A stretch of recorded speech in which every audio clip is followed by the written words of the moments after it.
Phones used to be revolutionary, right? Imagine walking up to someone in the 1960s and telling them that something that can fit inside your pocket can contact almost anyone in the world remotely without having to be connected to power. It could replace your calculator. It could even make and edit feature film movies. So as we upgraded these technologies, we didn't just upgrade the technology.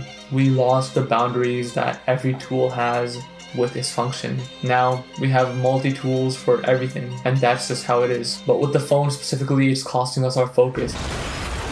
So the topic I want to talk about is compartmentalization. It used to keep everything super simple and everything was dedicated to one single task. And it was like that because every tool had only one task to do and it did it well. But with smartphones, it merges work, entertainment, and mindless distractions, doom scrolling and binge watching, whatever.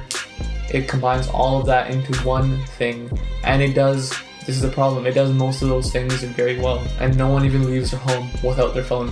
First, phones replaced landlines. Then it replaced the cameras, calculators.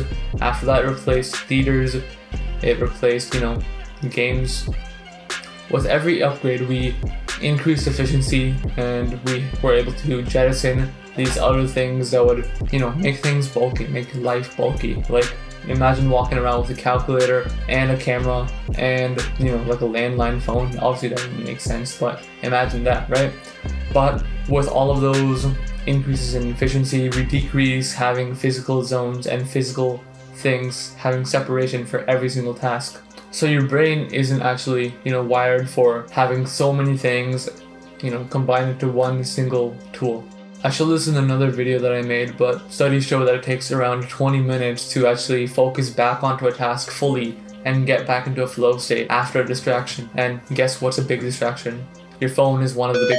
Oh my god, bro. Hell no, man. What the fuck, man? Get your ass on, man.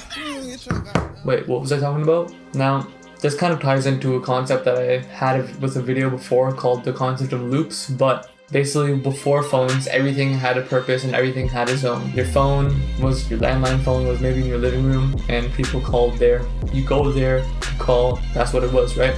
Now, it's anywhere, anytime, a phone goes to another place, doesn't matter where, doesn't matter how. But TV, that was in the living room. Gaming consoles, that's also in the living room. You have your kitchen, you have your work desk, you have your office, you have your study desk, you have your bedroom for only your bed, right? But now, if you look at how things are now, people have TVs in their bedrooms, people have a bunch of random bullshit in their, office, and no one can get work done anymore. And think about this in a positive light. If no one can get any work done, right, at all, then guess what? If you figure out a way to work 10 times faster, or like 10 times more focused actually, compared to anyone else, and guess what? You're gonna win. So you can look at this as like doom and gloom, like society's fallen, or take a look at it like this, right? Everyone else is falling behind, but you just need to put in some effort. And if you are smart about it and you design your life in a way where this makes sense and you can actually work properly, then guess what? You don't even have to put that much effort in. You already put the effort into designing your life. Now you just let, your dopamine levels, you let yourself just, propel forward for free, basically. But who benefits from all this? The big companies out there, right? So back in the day with advertising, like if you've done anything in marketing, or you've done some research on the old marketing and how things worked back then, you would know that the way things work is like you have every single activity, and behind that activity you could sell to them. You could advertise in that spot, right? So you would advertise a new movie in the movie theaters, right? Because people are watching movies, they might be thinking, hey, let's do this next week, and then they see an ad, this movie, let's watch that movie next week, right? Games, you get it in the store that you go to buy actually, gaming supplies or whatever, right? If you have a TV at home, you would have advertisements for other shows on there. You'd have advertisements for kitchen products, random lifestyle products. Now everything is just one device on your phone. So, it's a good thing and a bad thing in a way, because advertisers, they get much better return on investment because they can let the actual platform decide and the actual platform optimize, and all they have to do is just spend money on Google ads, Facebook ads, YouTube ads. It's good to the advertisers because the media buyer, now he doesn't have to actually go phone up like a TV network and actually, you know, get the ads on there. Now, like, it doesn't really make sense because who's watching TV now? On your TV, people are watching YouTube and Netflix now, right? So you see how the advertiser can benefit from this, right? But how do you benefit from it? I don't think you do. That's the problem, right? Now, obviously, they're gonna make it the easiest option to have everything in one device, right? You have your BrainRot on your phone, you have Netflix on your phone, you have YouTube on your phone, you have Google Docs on your phone to do like school assignments or to write stuff down, you have notes on there, you have a calculator, you have a camera if you want to film something, you have music on there, you have so much, you have everything on your phone, right? But that's the thing, it's just convenient, right? But then take a look at the second order consequence of this convenience, right? If you have everything on your phone, it's not going to be easy to focus in on one task. Everything at all times on your phone is trying to get your attention so that they can get you to click that app, open it, and guess what? When you start scrolling, guess who can be there? Ads. That's the point, right? So you see how the death of compartmentalization with our lifestyle and how we actually go throughout life, how that's actually horrible, right? Like, you can't actually do anything anymore on your phone without having some kind of thing, app, person, whatever, trying to get your attention, right? Now, take a look at it this way, right? Like, what's more addicting, the telephone app or the messages app, the photos app, or TikTok, YouTube? Their purpose is to, you know, serve you something. After that, they serve you something, then they send you an ad, and then they get money from that. That's their purpose, right? But like the messages app, the phones app, the photos app, there is no extra motive there. So yeah, I guess we have hopefully established that compartmentalization is good, and smartphones have been a major proponent in destroying compartmentalization. So next step, how do we actually rebuild compartmentalization? Right here, I was just charging my flip phone, but this is my flip phone. This is a Cat S22 Flip. So all this does, it calls, texts, it can take photos, I guess. It has a flashlight, it has music on it. I can open up Spotify or Tidal. It has Bluetooth, so I can actually go ahead and do that. I have WhatsApp on here, which is basically just messages again. And I have email on here just in case I need to actually send an email. But that's basically all it does. It doesn't really do much extra. I can't go on, if I wanted to download TikTok on here or something, like bullshit like that, I could.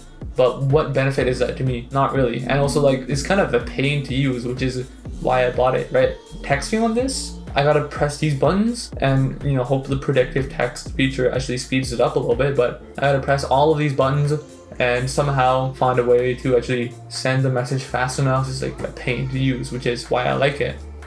So all that this phone can do, call, text, which is what a phone should do, and it has some extra convenience features which actually make it worth it for me and aren't so convenient to the point where I actually lose focus, right? But on this phone, right, I've got like Facebook on here, I've got Messenger. So Facebook already, that's like a marketplace. Doom scrolling on marketplace, that's something that I would struggle with a lot. But this phone, I have it absolutely powered off right now.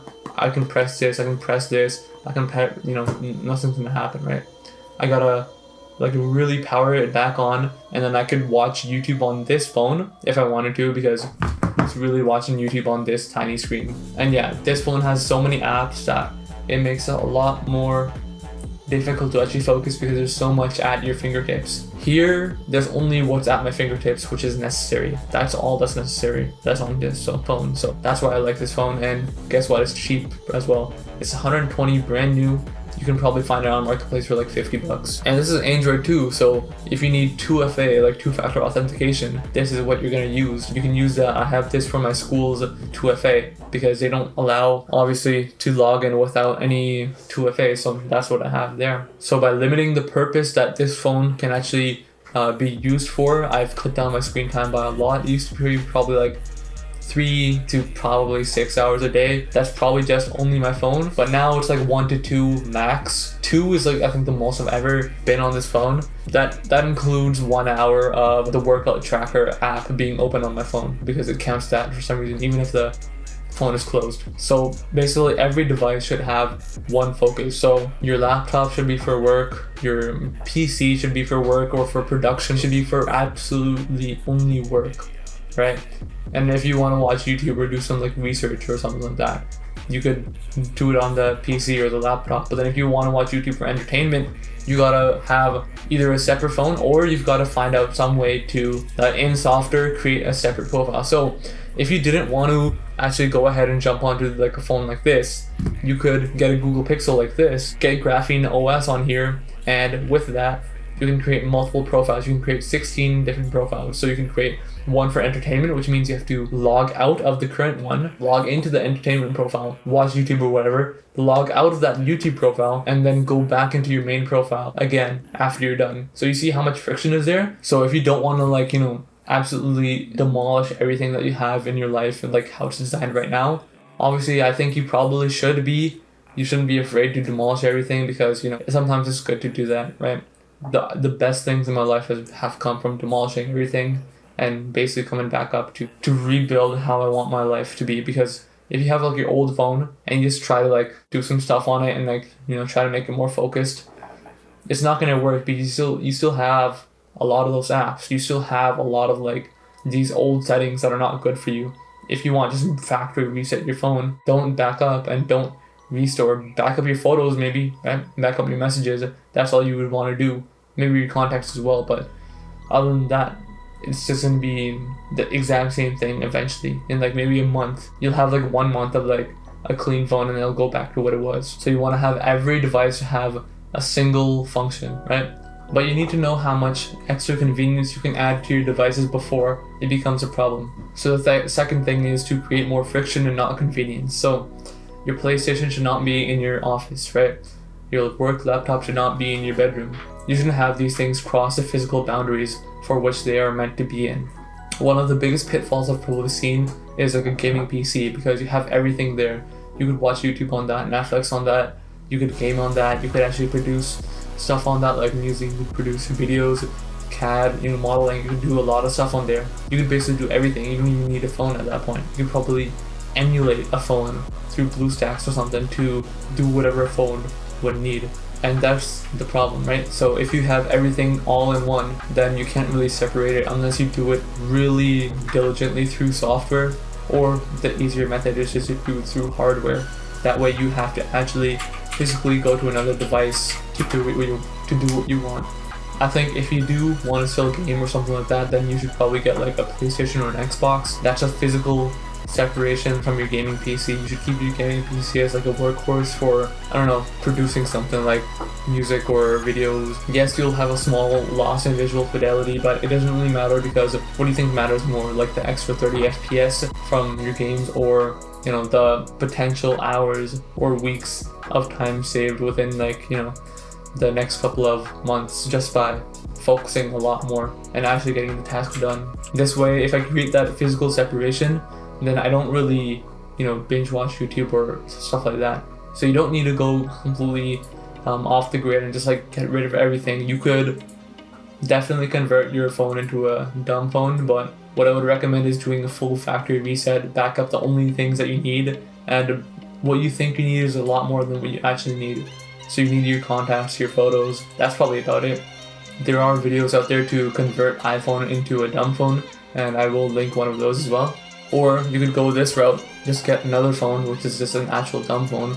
This is a smartphone dumb phone. It has some good features that you would probably need day to day, but you need to create separation and actual physical boundaries between your work and your play, your entertainment, whatever. So right now, what you could probably do is just create a little plan on what you actually need for your phone to do, what you actually need to do every single day. If you need this one app every single day, and that's the app that you use to log in to your work, or you use this one app to actually get security clearance to go into a building or something like that, make sure you take that into account before you actually get rid of everything. But after you've done that, then I want you to watch the video that comes up on screen somewhere. That is the basic core rule that I learned for focus, and it kind of ties into what this video talks about: compartmentalization. Compartmentalization will help you reduce the amount of loops that you have open, and that video covers that in depth.